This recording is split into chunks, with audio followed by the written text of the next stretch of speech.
Bangkok can be overwhelming. 10 million people, endless attractions, and about 8,000 places claiming to be authentic. I have years of experience filtering what's special about Bangkok from the tourist traps. And today I'm sharing my highly opinionated guide. 5 must-do experiences, what to absolutely avoid, and 5 hidden gems for art, shopping, and the real Bangkok other guides won't show you. Hey there, I'm Don, known for finding some pretty incredible hotels, but I also make travel guides designed to help you avoid disappointments and eliminate the guesswork. Today, I'm going to show you how to experience Bangkok over 2 perfect days, mixing the essential cultural hits with unknown gems. I'll cover the best way to see the city, temple hopping like a pro, modern art, shopping, from indie fashion to bargains, architecture, antiques, and end with my favorite Bangkok experience that happens at sunset.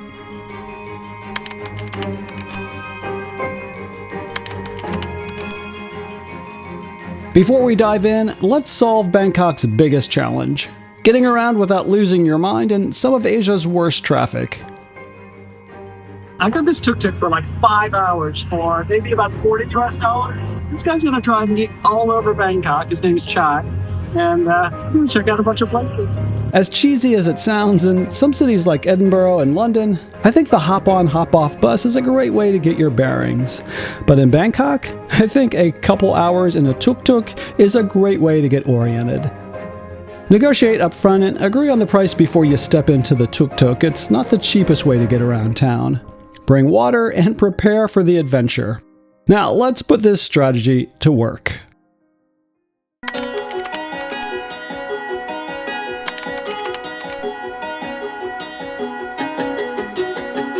Is the Royal Palace overrun with tourists? Yes, it is. Is it worth coming to anyway? Absolutely. I mean, if this is the one thing that you can do in Bangkok, this is the one I would come to. I mean, it is so beautiful. It is so opulent. There is so much to see here. Easily a half a day here.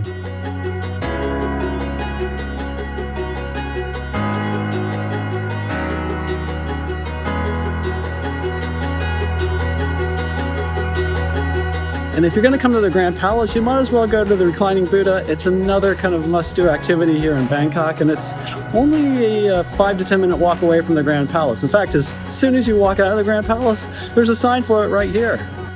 Wat Pho is not only home to one of the world's largest reclining Buddhas, it's also one of Thailand's oldest temple complex and also the birthplace of traditional Thai massage. To complete your temple trifecta, take a 5-minute walk from the reclining Buddha to the ferry terminal and hop on this 5-baht boat over to the Temple Arun, aka the Temple of Dawn.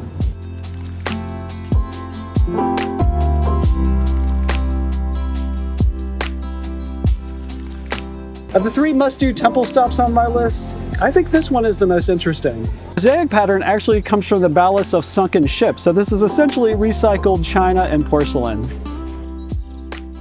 It's called the Temple of Dawn because of how its spires shine in the morning sun.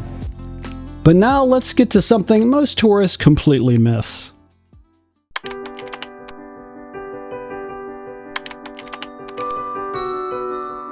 So the Museum of Contemporary Art is 20 to 40 minutes outside of Bangkok, depending on traffic and where you're staying. But I think it's totally worth a trip out here. I mean, there's some great modern art and some other art that's not modern, but the architecture is really interesting too.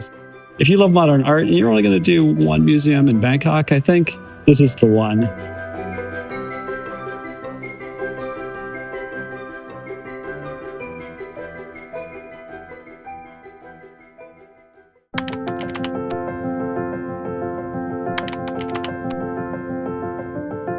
All the things that you do not want to do in Bangkok right behind me. Let me just show you real quick. We'll save you some time.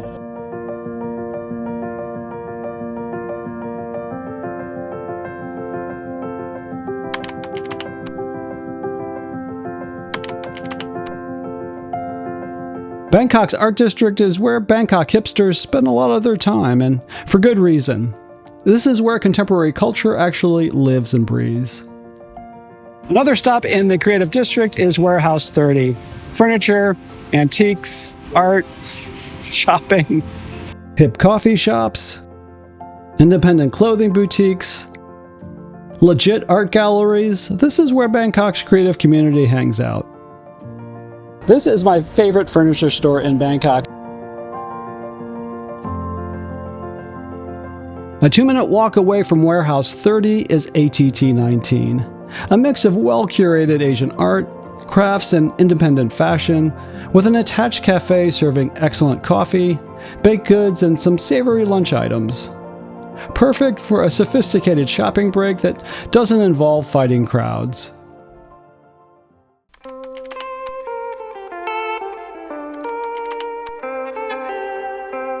So this weekend market is open on Fridays, Saturdays, and Sundays, and you can find just about everything here, from art, fashion, food, cafes, and lots of other stuff. I was a bit skeptical about this place, but there's actually a lot of really interesting stuff if you want to spend the time to sift through a lot of stuff to sift through. But it's actually a really fun time. You can totally eat here. There's a lot of kind of cute cafes and restaurants. You will not go hungry.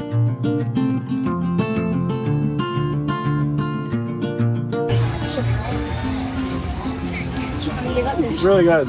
Spicy? It's really nice. Yeah, it's super spicy, but in a good way.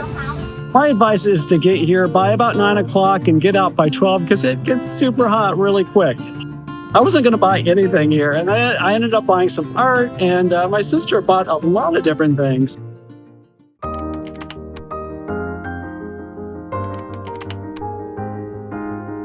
But for serious antique shopping without the crowds, head to River City. Multiple floors of legitimate antique dealers and auction houses with museum quality pieces. Take the river ferry because you guessed it, River City is right on the river with its own pier. This place feels like a boring mall because it is, but if you want authentic Thai antiques that aren't knockoffs, this is probably your best bet.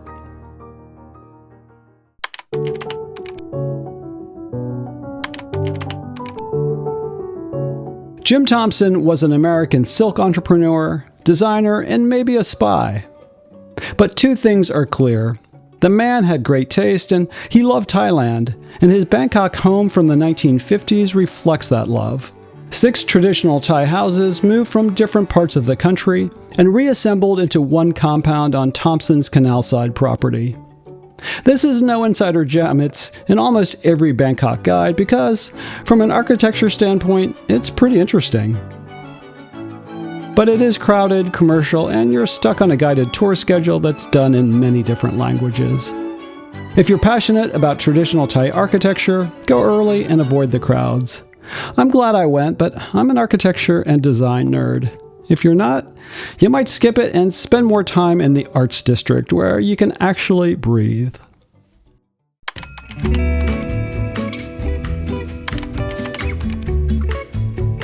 So for my number one recommendation, and my favorite thing to do in Bangkok is a klong tour. So jumping in one of these longboats and doing a tour of Bangkok's canal system, also known as klongs, I think is the best way to see the authentic Bangkok.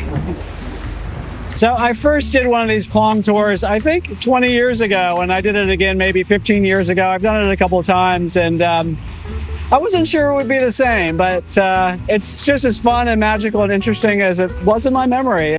Bring your own drinks, but there's also some markets along the way, and negotiate directly at piers like this one near the Oriental Hotel. You can ask your hotel to arrange this too, but be prepared to pay a bit more. This is what separates Bangkok insiders from tourists. While everyone else suffers through dinner cruises with terrible food and even worse music, you're exploring the real Bangkok through its canal system. Houses on stilts, markets, and temple complexes accessible only by these small boats.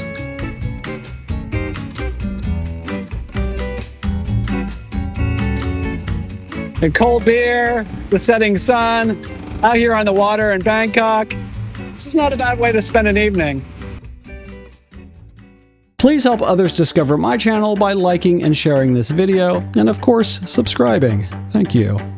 If you love unique places to stay, check out my Bangkok Hotel series, where I uncover the city's most incredible luxury and boutique hotels. Thanks for watching, and see you in the next video.